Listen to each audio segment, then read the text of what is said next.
ఆకాశ మహాకాశములను అందలి సమస్తమును సృజించిన దేవాది దేవునికి నా హృదయపూర్వక వందనములు, స్తుతులు, స్తోత్రములు సమర్పించుకుంటున్నాను. అందరికీ శుభోదయం. ఇది నా మహోన్నతుడైన దేవాది దేవుడు నీ కొరకు సిద్ధపరిచిన వాక్కు. ఈ గొప్ప సైన్యమునకు మీరు భయపడకుడి, జడియకుడి. ఈ యుద్ధము మీరు కాదు, దేవుడే జరిగించును. దేవుని నామమునకు మహిమ కలుగునుగాక. ఈ మాటలు 2వ దినవృత్తాంతముల గ్రంథము 20వ అధ్యాయము 15వ వచనములో వ్రాయబడి ఉన్నవండి. ప్రియమైన నేస్తమా, నీ దేవాది దేవుడి దినాన తన వాక్కును నీకు ప్రకటన చేస్తూ ఉన్నారు. యెహోవా సెలవిచ్చినదేమనగా, నీ జీవితంలో నీవు ఎదుర్కొంటున్న ప్రతి స్థితిగతులను ఎరిగి ఉన్న దేవుడు తానై ఉన్నారు కనుక నీకు తన వాక్కును ప్రకటన చేస్తూ నీవు ధైర్యముగా ఉండు. నీవు భయపడాల్సిన అవసరత లేనేలేదు. ఈ గొప్ప సైన్యమునకు నీవు భయపడకు. వారు 1000 మంది అయినను నీ పక్షాన ఉన్న దేవుడు 1000 మంది అయి ఉన్నారు గనక ఆయన నీ జీవితంలో నీకు జయమునిస్తారు. నీ పక్షమున నిలువబడి యుద్ధమును చేసి ప్రతి సంగతి యందు కూడా నీకు తోడుగా ఉండి నీకు విజయమును చేకూర్చే దేవుడు నీ పక్షాన ఉన్నారు.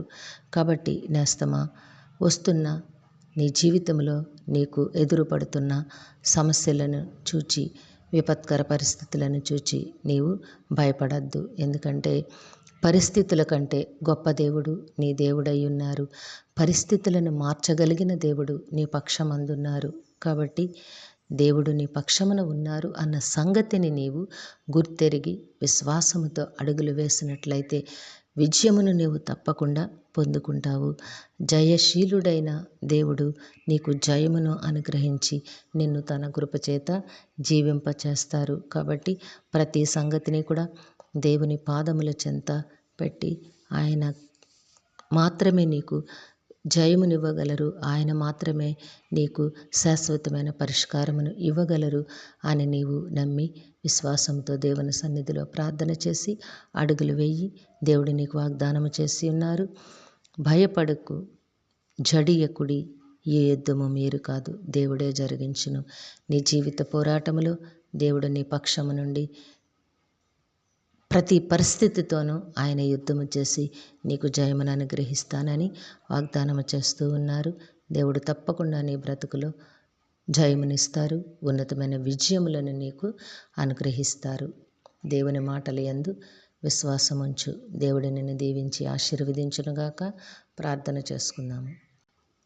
సింహాసనాసనుడైన తండ్రి, మీ ఘనమైన నామమునకు వందనములు. మీ బిడ్డకి మీరు ఇచ్చిన వాక్కును బట్టి స్తుతులు సమర్పించుకుంటున్నాం రాజా.